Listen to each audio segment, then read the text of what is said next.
ଜୟ ଜଗନ୍ନାଥ ଜୟ ଶ୍ରୀରାମ ଜୟ ଶନେଶ୍ୱର।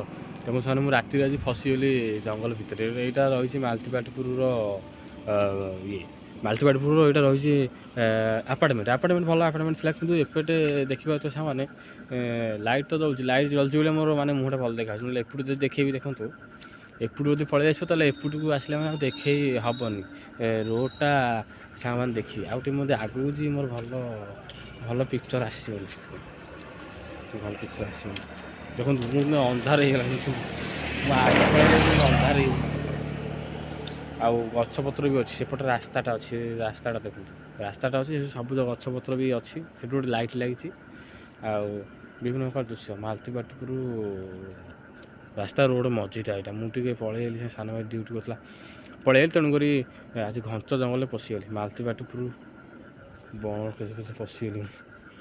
ତଥାପି ଚ୍ୟାନେଲକୁ ମୁଁ ଆସିଲେ ସବସ୍କ୍ରାଇବ୍ କରିଦେବି, ଭିଡ଼ିଓ ଜାରି ରହିଛି ସାଙ୍ଗମାନେ। ଆପଣଙ୍କ ଆସିବାକୁ ସେମିତି ଜାରି ରହିଥିବ। ମନୋରଞ୍ଜନ ମହାପାତ୍ର ଗଣେଶ ଆଉ ଜାରି ରହିଛି ତ ପ୍ରଚେଷ୍ଟା ଆପଣଙ୍କ ଆସିବାକୁ ସେମିତି ଜାରି ରହିଥାଉ।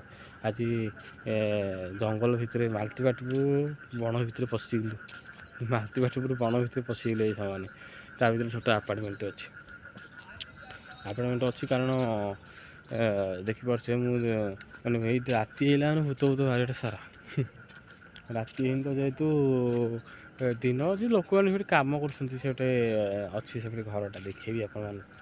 ଦେଖନ୍ତୁ ମୁଁ ଯେତେ ଆଗକୁ ଆଉଛି ସେତେ ମାନେ କମି ଯାଉଛି, ଅନ୍ଧାର ହେଇଯାଉଛି। ମୁଁ ଏପଟ ଦେଖନ୍ତୁ, ଏପଟ ଦେଖିଲେ ଅନ୍ଧାର ହେଇଯାଉଛି।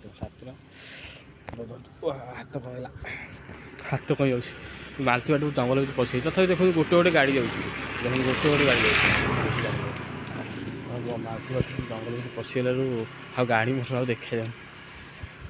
ସେପଟେ ଦେଖିପାରୁଥିବେ, ସେପଟେ ପୁରା ଦୂରରେ ଦେଖନ୍ତୁ, ପୁରା ଦୂରରେ ଅଛି ଷ୍ଟାଫ୍ ରୁମ୍ ସାଙ୍ଗମାନେ ଅଛି। ରହୁ ସାଙ୍ଗମାନେ ଫେଣି ଆଉ ଗୋଟେ ଫେସବୁକ୍ ଦେଖା ହେବା। ମାଳତୀପାଟପୁର ବଣ ଭିତରେ ପଶିଗଲି, ମାଳତୀପାଟପୁର ଜଙ୍ଗଲ ଭିତରେ ପଶିଗଲି। କେଉଁ ଜଙ୍ଗଲ ଭିତରେ ପଶିଗଲି ମାଳତୀପାଟପୁର। ରହିଲି ସାଙ୍ଗମାନେ, ଫେଣି ଆଉ ଦେଖା ହେବା।